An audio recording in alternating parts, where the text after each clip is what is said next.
जय Hind defence lovers. आज की टॉप हेडलाइंस कुछ इस प्रकार है। पाकिस्तान ने बीएसएफ की तैयारी को परखने के लिए भेजा घुसपैठिया। सक्शगाम वैली पर चीन की इलीगल एक्टिविटी पर भारत ने जताया कड़ा विरोध। अमेरिका ने चीन और रशिया से आग्रह किया कि वे भी इस बात की घोषणा करें कि उनके परमाणु हथियारों पर रहेगा केवल इंसानों का नियंत्रण। इंडिया में खरीद सकती है अशोक लीलैंड के GTV 6x6 multi terrain vehicles. और इंडियन नेवी की वॉरशिप के स्टीम प्रपल्सन को डीजल प्रपल्सन में अपग्रेड करने का कार्य हुआ शुरू।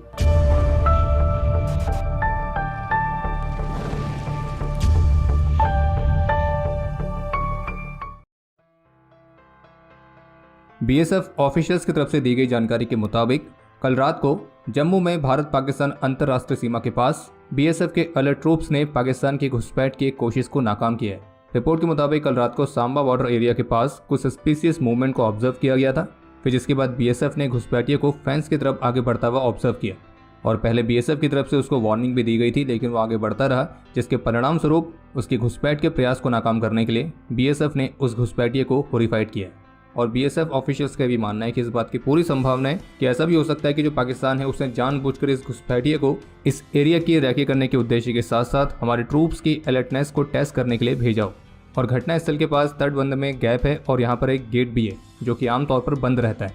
और जो ये पाकिस्तानी घुसपैठिया था उसने सीमा का उल्लंघन करने का प्रयास किया और इस बात की भी संभावना है कि सीमा पार से और भी लोग इसको फॉलो कर रहे थे, लेकिन वे सैनिकों को दिखाई नहीं दे रहे थे। यानी कि इस बात का पूरा संदेह है कि जो घुसपैठिया है ये पाकिस्तान की घुसपैठ वाली योजना का हिस्सा था और इस तरह की टैक्टिक्स अक्सर पाकिस्तान द्वारा बॉर्डर पर एम्प्लॉय की जाती है।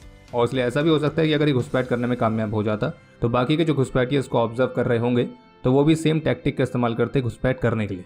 लेकिन बीएसएफ के अलर्ट ट्रूप्स ने इस पाकिस्तानी घुसपैठिए को ढेर कर दिया। और बाकी जहाँ तक इस घटना से पाकिस्तान को संदेश चला गया होगा कि भारत के सोल्जर्स हमेशा अलर्ट मोड पर हैं और सीमा पार से जो तारों के नीचे से आने का प्रयास करेगा तो उसको केवल एक ही चीज़ मिलनी है और वो है मेड इन इंडिया बुलेट। इसके अलावा एक और अपडेट है कि आज 2 मई को काउंटर इंटेलिजेंस कश्मीर ने एक हार्डकोर रेडिकलाइज्ड इंडिविजुअल को गिरफ्तार किया है जिसकी पहचान वसीम अहमद शेख के तौर पर हुई है और बदगाम का रहने वाला है, जो कि पाकिस्तान बेस्ड टेररिस्ट हैंडलर्स के बहकावे में आके आतंकी संगठनों को ज्वाइन करने के लिए निकला था।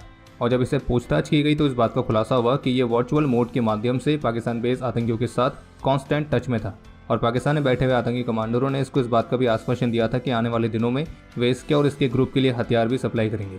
बाकी आगे के इन्वेस्टिगेशन में ये भी खुलासा हुआ है कि ये और भी कई सारे व्हाट्सएप और टेलीग्राम ग्रुप्स का हिस्सा था जो कि आतंकी संगठनों से एसोसिएटेड है। और इंडियन ऑफिशियल्स ने पेरेंट्स से इस बात का आग्रह किया है कि वे अपने बच्चों की एक्टिविटीज़ पर नज़र रखें, खास करके सोशल मीडिया पर वो किस तरह की एक्टिविटी करते हैं, ताकि वो किसी के बहकावे में आके गलत रास्ते को ना चुनें। चीन सक्शगाम वैली में इलीगल तरीके से कंस्ट्रक्शन एक्टिविटीज़ को कंडक्ट कर रहा है, तो भारत ने चीन की इस चिंदी हरकत पर अपना कड़ा विरोध जताया है और जिसे इलीगल तरीके से ग्राउंड सिचुएशन को बदलने का चीन का एक और प्रयास बताया।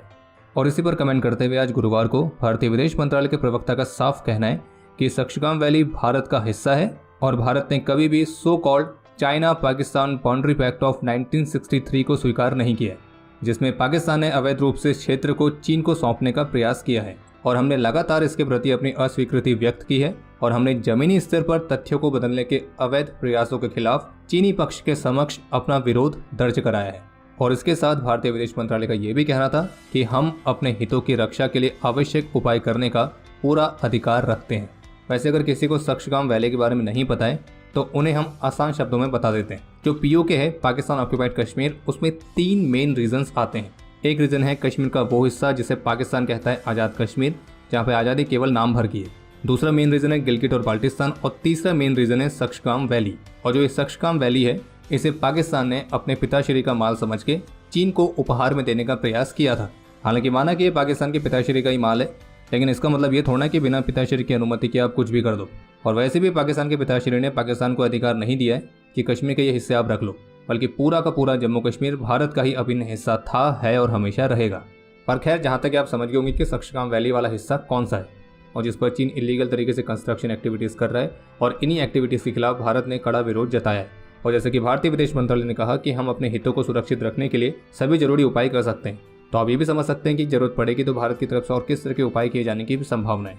बाकी आज भारतीय विदेश मंत्रालय के प्रवक्ता ने और भी कई महत्वपूर्ण क्वेरीज का रिस्पॉन्स दिया, जैसे कि अभी हाल ही में US मीडिया के अलावा ऑस्ट्रेलियन मीडिया की तरफ से भी कुछ ऐसी रिपोर्ट्स जारी की गई थी जिसमें 2020 में ऑस्ट्रेलिया के कुछ सीक्रेट्स को चुराने के प्रयास के चलते ऑस्ट्रेलिया से भारत के 2 जासूसों को बाहर निकालने की बात की गई थी। तो इन रिपोर्ट्स पर भारतीय विदेश मंत्रालय के प्रवक्ता का कहना था कि इस तरह की रिपोर्ट्स पर हमारे पास टिप्पणी करने के लिए कुछ भी नहीं है और हम इन्हें काल्पनिक रिपोर्टों के रूप में देखते हैं और इसलिए हमारे पास इस पर कुछ टिप्पणी करने के लिए नहीं है। बाकी ऑस्ट्रेलिया के साथ हमारे मजबूत और व्यापक संबंध हैं। आज गुरुवार को सीनियर यूएस ऑफिशियल ने रशिया और चीन से इस बात का आग्रह किया है कि वे भी अमेरिका और अन्य देशों की तरह डिक्लेरेशन दें, जिसमें इस बात को डिक्लेयर किया गया है कि जो परमाणु हथियार हैं उनकी तैनाती पर जो निर्णय है वो केवल इंसानों के हाथों में रहे, ना कि आर्टिफिशियल इंटेलिजेंस की। और जो न्यूक्लियर वेपन्स हैं, जो ये परमाणु हथियार हैं, उनकी तैनाती कैसे करनी है, इस बात का निर्णय सिर्फ मनुष्य ही लेंगे। और यूएस ऑफिशियल ने आगे ये भी कहा कि फ्रांस और ब्रिटेन ने भी इसी तरह का किया है और इन दोनों देशों में परमाणु हथियारों की तैनाती और इस पर निर्णय लेने के लिए किसी भी एआई का उपयोग नहीं किया जाएगा। और इसलिए अगर चीन और रशिया भी इस तरह का कदम उठाते हैं तो हम इसका स्वागत करेंगे। और ये कमेंट खास तौर पर Biden administration nuclear weapon policy और एआई के डेवलपमेंट पर चीन के साथ अलग अलग चर्चा करने की कोशिशों के बीच आया है। हालांकि इस पर फिलहाल अभी तक चीन की तरफ से कोई इमीडिएट रिस्पॉन्स देखने को नहीं मिला है। इसके अलावा एक और अपडेट है कि यूएस मिलिट्री की इंफॉर्मेशन यूनिट, जिसका नाम है 4th साइकोलॉजिकल ऑपरेशन ग्रुप, तो उनके यूट्यूब चैनल पर आज एक वीडियो पोस्ट की गई है जिसका टाइटल है घोस्ट इन द मशीन 2। इस वीडियो में जिस तरह की विजुअल्स हैं, जिस तरह की कमेंट्री है, तो इसे यूएस आर्मी के साइकोलॉजिकल वॉरफेयर के लिए एक और उकसाने वाले रिक्रूटिंग एड की तरह देखा जा रहा है, जिसका उद्देश्य यूएस मिलिट्री के साइकोलॉजिकल ऑपरेशंस के लिए नई रिक्रूटमेंट्स को बढ़ावा देना भी है। और जबकि इस वीडियो के रिलीज से पहले द एसोसिएटेड प्रेस के साथ बातचीत में इसको क्रिएट करने वाले यूएस आर्मी के ऑफिशियल ने कहा था कि ये एक रिक्रूटिंग वीडियो है। जी बिजनेस की रिपोर्ट के मुताबिक इंडियन आर्मी अशोक लीलैंड के GTV 6x6 multi terrain vehicles को खरीद सकती है और इस डील की ओवरऑल वैल्यू 2000 से 2500 करोड़ रुपीस के आसपास होगी। और इस तरह के 250 से अधिक व्हीकल्स की आर्मी का रिक्वायरमेंट है, जो कि इंडियन आर्मी की आर्टिलरी गन्स के लिए टोइंग व्हीकल की तरह काम करेंगे। और इस टेंडर में टाटा मोटर्स जैसी बड़ी कंपनीज भी कॉम्पीट कर रही हैं और आने वाले कुछ महीनों में इस डील को अंतिम रूप दिए जाने की संभावना है और जिसके बाद 4 से 5 सालों के अंदर इसे पूरा किया जाएगा। और जबकि जी बिजनेस की रिपोर्ट के मुताबिक इसके बाद आर्मी और नेवी के लिए भी सिमिलर व्हीकल्स के लिए RFI जारी की जा सकती है। हालांकि वो GTV यानी कि गन टोइंग व्हीकल नहीं होंगे, बल्कि वो केवल 6x6 मल्टी टेरेन व्हीकल्स होंगे, जिसमें नेवी और एयरफोर्स दोनों को मिला के 200 के आसपास यूनिट्स ली जा सकती है। द इंडियन एक्सप्रेस की रिपोर्ट के मुताबिक इंडियन नेवी ने अपनी वॉरशिप्स की लाइफ, उनकी मेंटेनेंस सपोर्ट कैपेबिलिटी, इन सभी को महत्वपूर्ण तरीके से अपग्रेड करने के उद्देश्य के साथ इनके प्रपल्सन सिस्टम्स को स्टीम से डीजल में कन्वर्ट करने की प्रोसेस को शुरू कर दिया है।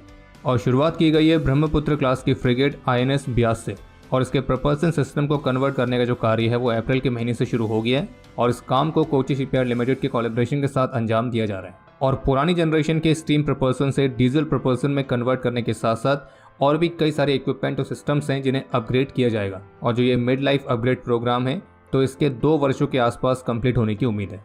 और द इंडियन एक्सप्रेस की रिपोर्ट में टॉप ऑफिशियल्स के हवाले से बताया गया है कि अगर ये योजना सफल रहती है तो फिर ब्रह्मपुत्र क्लास की बाकी के वॉरशिप के प्रपल्सन सिस्टम को भी डीजल प्रपल्सन में कन्वर्ट किया जाएगा।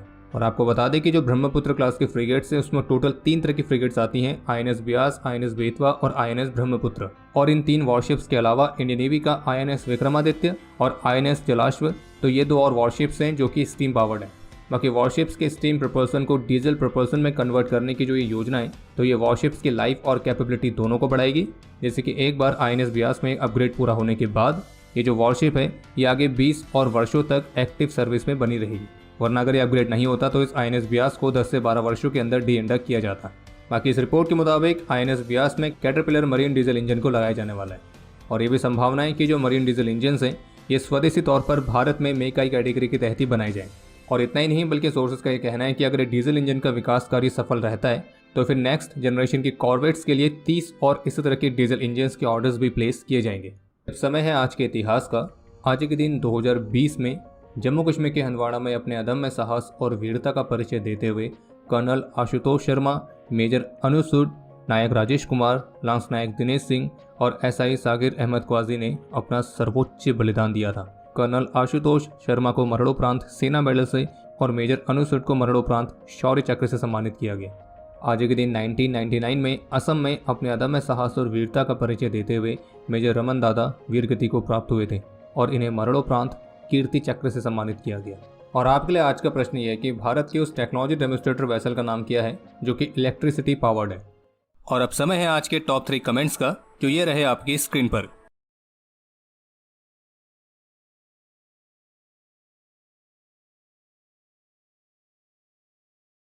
तो हमारे आज के इस एपिसोड के लिए इतना ही। उम्मीद है आपको एपिसोड पसंद आया होगा। पसंद आया तो वीडियो को लाइक जरूर करें। कोई भी सुझाव या सवाल हो तो उसके लिए कमेंट सेक्शन ओपन है। और मिलिट्री से रिलेटेड और भी इंटरेस्टिंग कंटेंट को एक्सेस करने के लिए डिफेंस स्क्वाड की सुपर ऐप को डाउनलोड करना ना भूलें, जिसका लिंक इस वीडियो के डिस्क्रिप्शन में दिया गया है। बाकी अगर आपने अभी तक इस चैनल को सब्सक्राइब नहीं किया है तो सब्सक्राइब जरूर करें। हम जल्द मिलेंगे नए एपिसोड के साथ। तब तक के लिए जय हिंद, जय भारत।